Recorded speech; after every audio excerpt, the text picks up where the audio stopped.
Guys நம்ம போன எபிசோட்ல பார்த்த மாதிரி தான் ஜாக் ரெட்ஸோட கையை பிடிச்சிட்டு பண்ணியே தான் சண்டை போட்டுட்டு இருக்கான். பாயிண்ட்ல ஜாக் வந்து ரெட்ஸோட ரைட் ஆம் இருக்குல்ல, அதை வந்து பிரேக் பண்ணி விட்டுருவான். பார்த்த ஆடியன்ஸ் இதுக்கு மேலே எங்களால் பொறுக்க முடியாதுடா அப்படின்னு சொல்லிட்டு இந்த அரேனாக்குள்ளே ஒரு 10 பேர்கிட்ட ஜம்ப் பண்ணிடுவானுங்க. ரெட்ஸ் தான் இது எங்களோட ஃபைட்டு, வேற யாருமே தலையிட வேண்டாம் அப்படின்னு சொல்ல எல்லாருமே திரும்பி போக ஆரம்பிக்கிறாங்க. மறுபடியும் அவங்க 2 பேருக்கும் இடையில சண்டை நடந்துட்டு இருக்கும். மறுபடியும் ரெட்ஸோட கையை பிடிப்பானா, இந்த தடவை ரெட்ஸோட ப்ளோக்கான கையை வந்து சரி பண்ணி விட்டுறான். கையை சரி பண்ணி விட்டதுக்காக அவனை அடிக்காமலாம் இருக்க மாட்டேன். அதில் எந்த ஒரு கருணையும் காட்டாம ரெட்ஸ் வந்து பயங்கரமா அடிச்சு எடுக்க ஆரம்பிக்கிறாரு. அப்போ கொஞ்சம் தூரம் தள்ளி போய் நின்றுட்டு ஒரு மாதிரியான பொசிஷன்ல உட்காருவான். ரெட்ஸோ அவனை திருப்பி அடிக்க மாட்டாரு. ஆடியன்ஸுமே ரொம்ப குழம்பி இருக்காங்க. ஆனா திடீர்னு அவன் வந்து ஜெயிச்சிட்டே அப்படின்னு கத்துவானா. இது வந்து ரெட்ஸ் ரொம்பவே ட்ரிகர் பண்ணிருது. உன்னோட பிளான் படியே ரெட்ஸுமே அவன் கிட்ட வர ஒரு ஸ்ட்ராங்கான ஹெட்பட் வந்து ரெட்ஸ்க்கு கொடுக்குறான். ரெட்ஸ் வந்து கோவத்துல திருப்பி அடிக்க வருவாரா, மறுபடியும் அவன் தலையில கை வச்சுட்டு உட்காந்துருவான். இந்த பொசிஷன்ல உட்கார்ந்து இருக்கும்போது ரெட்ஸோட அடி எல்லாத்தையுமே நல்லா தாங்க ஆரம்பிக்கிறான். அதனால ரெட்ஸுமே கணிச்சு அவனோட பேக் பால்ல ஒரு பஞ்சு கொடுக்க சடனா எந்திரிச்சு நின்றுவான். ஆனா எப்படி எந்திரிச்சாங்கிறது அவனுக்கே தெரியல. சும்மா ஃபுல் ஃபோர்ஸ் கொடுத்து ஒரு பஞ்ச் பண்ண அவன் நாக் டவுன் ஆனாலுமே கூட ரெட்ஸோட கையை விட்டுருக்க மாட்டான். இந்த மாதிரியான பஞ்சை வாங்கின பிறகுமே அவனோட பாடி என்ன டிஃபெண்ட் பண்ணிக்கிட்டே இருக்கான்ல. ரெட்ஸுமே அவனை தோலை தூக்கி போட்டுட்டு நீ தாண்டா உண்மையான வின்னர் அப்படின்னு சொல்லி கூட்டு போயிட்டு இருக்காரு. அது மட்டும் இல்லாம இந்த மேட்ச்ல ரெட்ஸ் தான் வின்னர் அப்படிங்கிறத அறிவிக்கிறாங்க. நெக்ஸ்ட் மேட்ச் காக்கு டீம்ல புதுசா சேர்ந்த ஒருத்தனுக்கும் நம்ம டீம்ல ஜூனியருக்கு எதிராக நடக்க போகுது. நம்மளதான் ஜூனியர் அவனை 2 பஞ்சில போய் கடிக்கிறான். ஒதுக்கு மேட்ச் டேபிள் பாக்கணும். நம்ம டீம்ல ஒரே ஒரு தோல்வி, காக்கு டீம்ல ஒரே ஒரு வெற்றி மட்டும் தான் இருக்குது. நெக்ஸ்ட் மேட்ச் நம்ம அவளோட காத்துட்டு இருந்த காக்கு விசஸ் சன்மாதான் நடக்க போகுது. ஆன்சரும் கூட அனௌன்ஸ்மெண்ட் பண்ண ஆரம்பிக்கிறாரு. ஆல்ரெடி 4 மேட்ச் நடந்துருச்சு. அதுல 3 மேட்ச் வந்து வெளிநாட்டுக்காரங்க ஜெயிச்சிட்டாங்க. சைனாக்கான தோல்வி அப்படிங்கறது ஆல்ரெடி டிசைட் ஆயிடுச்சு. இது ஆன்சர் சொல்லிட்டு இருக்கும்போது அங்க இருக்கிற மக்கள் வருத்தத்துல இருக்கிறத நம்மளால பார்க்க முடியுது. அந்த இடத்துக்கு வந்து யூஜிரோ அங்க இருக்கிற ஆடியன்ஸை பார்த்து சொல்ல ஆரம்பிக்கிறாரு. சைனாவோட 4000 வருஷத்துக்கான மார்ஷல் ஆர்ட்ஸ் கலை கைகோ பாட்டத்துக்கான மதிப்பு எல்லாமே ஸ்டாண்டிங் டால் மேலதான் இருக்குது. 1000 வருஷத்துக்கு முன்னாடியே 100 வருஷத்துக்கு முன்னாடி இந்த குங்ஃபு மார்ஷல் ஆர்ட்ஸ் எல்லாருமே உங்களோட ஃபுல் பொட்டன்ஷியலை காமிக்காமே போயிட்டாங்க. சிலர் வந்து நோய்வாய்ப்பட்டோ, சிலர் வந்து அவங்களுக்கு பிடிக்காமே காமிக்காம இருந்தாங்க. ஆனா இங்க இந்த ஸ்டேஜ்ல ஒரு மனிதன் அவரோட கம்ப்ளீட் குங்ஃபு ஸ்டேஜை அட்டைன் பண்ணி 1 வருடம் தாண்டி இருக்காரு அப்படின்னு சொல்லும்போது நாங்க காக்குமே உள்ள வந்துகிட்டே இருப்பாரு. அப்பதான் நாங்க இதுக்கு முன்னாடி 3 மேட்ச் ஜெயிச்சிருக்கோம், ஆனா என் கூட இவர் ஜெயிச்சிட்டாரு அப்படின்னா இதுக்கு முன்னாடி நடந்த 3 மேட்ச் ஒண்ணுமே இல்லை அப்படின்ற மாதிரி இவர் சொல்லிட்டு இருக்கேன். ஆடியன்ஸ் இருக்கக்கூடிய ஹைப்பே அவங்க வந்து எந்த அளவுக்கு காக்கு மேல நம்பிக்கை வச்சிருக்காங்கன்னு தெரியுது. மேட்சுமே ஸ்டார்ட் ஆக காக்கா அவர் உட்கார்ந்து வந்துட்டு இருந்த வீல் சேரை ஹன்மா மேல தூக்கி வீசுவாரு. ஹன்மாவும் அதை பிடிச்சு கீழே வச்சுட்டு வந்து உட்காருங்க அப்படின்னு சொல்லுவாரா. இவரு அந்த வீல் சேர்ல போய் உட்கார அந்த வீல் சேரை ஹன்மா தள்ளிட்டு போக ஆரம்பிக்கிறாரு.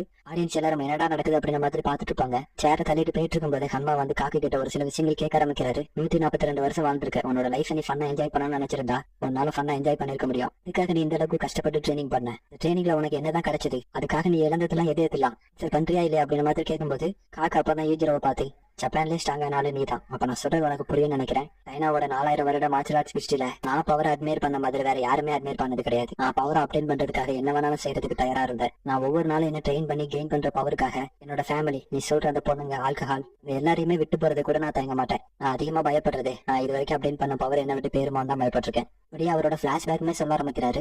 காக்கு இருக்காரு, அவர் வந்து 100 இயர்ஸ்க்கு முன்னாடி பயங்கர ஸ்ட்ரென்த்தோட இருந்திருக்காரு. ஈவன் அவர் தான் ஏசியாலே நம்பர் 1 அப்படின்னு சொல்லக்கூடிய அளவுக்கு ஸ்ட்ராங்கா இருந்திருக்காரு. ஆனா இதுல ஒரே ஒரு வித்தியாசம் தான் இருக்குது. இவர் வந்து பாஸ்ட்ல என்ன மாதிரியான கேரக்டரா இருந்திருக்காருன்னா, எக்ஸாம்பிளுக்கு இப்ப ஒளிவா இருக்காங்க, அவன் வந்து பியூர் ஸ்ட்ரென்த்தை மட்டும் தான் நம்புவான். வெறும் ஸ்ட்ரென்த்தை வச்சு உங்களை அடிச்சு போட்டு வேண்டாம், அந்த மாதிரியான ஒரு கேரக்டரோட தான் காக்கு இருந்திருக்காரு. ஈவன் யாராட்ட மார்ஷல் ஆர்ட்ஸ் தான் பெஸ்ட் அப்படின்னு சொன்னா கூட அவன் அடிச்சு போட்டுட்டு ஸ்ட்ரென்த் தாண்டா பெஸ்ட் அப்படின்ற மாதிரி சொல்றது, இந்த மாதிரியே தான் சுத்திட்டு இருந்திருக்காரு. அப்பதான் 60 வயசு ஆகக்கூடிய ஒரு மார்ஷல் ஆர்ட்ஸ் மாஸ்டர் கிட்ட அடி வாங்குறாரு. இவர்கிட்ட இவ்வளவு மசில் மாஸ் இருந்தோம், அவங்களோட குங்ஃபு டெக்னிக்ஸ் இருக்குல்ல அதுகிட்ட தோத்து போறாரு. அப்படியே அவரோட மசிலுக்கும் பாய் பாய் சொல்லிட்டு மார்ஷல் ஆர்ட்ஸ் ட்ரைனிங் இறங்க ஆரம்பிக்கிறாரு. வருடங்கள் போய்கிட்டே தான் இருக்குது. அவர் தொடர்ந்து ட்ரைனிங் விட்ட மாதிரி தெரியல. 90 வருஷம் முடிய அவர் சாப்பிட யூஸ் பண்ணக்கூடிய சாப்ஸ்டிக் கூட வெயிட்டா இருக்குது. அவரை விட 2 மடங்கு அதிகமான வெயிட்டா இருக்கக்கூடிய, அவனை ஈஸியாவே அடிச்சு போடக்கூடிய அளவுக்கு வளர்ந்த மாதிரி தான் தெரியுது.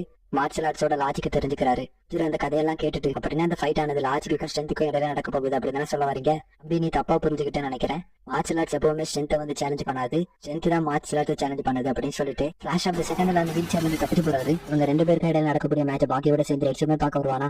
வீட்டுல காக்கை பார்த்து ஒரு பஞ்ச் பண்ண அந்த பஞ்சில காக்கு ஹிட் வாங்கி பறந்து போவாரா. இங்க அதை ரெட்ஸுமே பார்த்துட்டு ஷவுரி டெக்னிக் அப்படின்னு சொல்லி ஆச்சரியப்படுவான். பஞ்ச் வாங்கின காக்கு வந்து கீழே மறுபடியும் லேண்ட் ஆக யூஜரை வந்து நெக்ஸ்ட் கிக்கா கொடுக்குறான். இந்த தடவை அவனால பார்க்க மாட்டேங்குது வந்து கிளீன் ஹிட். பாக்கி விட அதை பார்த்துட்டு என்ன டாச் பண்ணிட்டாரு அப்படின்ற மாதிரி வச்சுட்டு இருப்பான். இல்ல அது வந்து கிளீன் ஹிட் தான் அப்படின்னு ரெட்ஸ் சொல்றாரு. காக்கோட ஜாலைன் மட்டும் கொஞ்சம் டிஸ்லோகேட் ஆயிருக்குமா, ரெட்ஸ் வந்து இது கண்டிப்பா ஷவுரி தான், பர்பஸ்ஃபுல்லா தான் அவர் வந்து அந்த ஜாலைனை டிஸ்லோகேட் பண்ணிருக்காரு. இந்த ஜாலைனை டிஸ்லோகேட் பண்றது மூலமா அந்த இம்பாக்டையுமே அப்சர்வ் பண்ணிருக்காரு அப்படின்னு சொல்லும்போது கைஸ் ஈஸியா சொல்லணும், டைட்டா இருக்கக்கூடிய பொருளை கட் பண்றதுக்கும் லூசனா ஃப்ரீயா இருக்கக்கூடிய பொருளை கட் பண்றதுக்கு நிறைய வித்தியாசம் இருக்குல்ல. காக்கா அவரோட ஃபேஸ் மசில் இருக்குல்ல அதை வந்து ஃபுல்லாவே லூசன் பண்ணி இம்பாக்டோட டேமேஜை வந்து கம்மி பண்ணிருக்காரு. இதுல வந்து ஒரு ரைசிங் கிக் கொடுக்க வந்து காக்கோட நடு மண்டையில தான் பட்டிருக்கும்.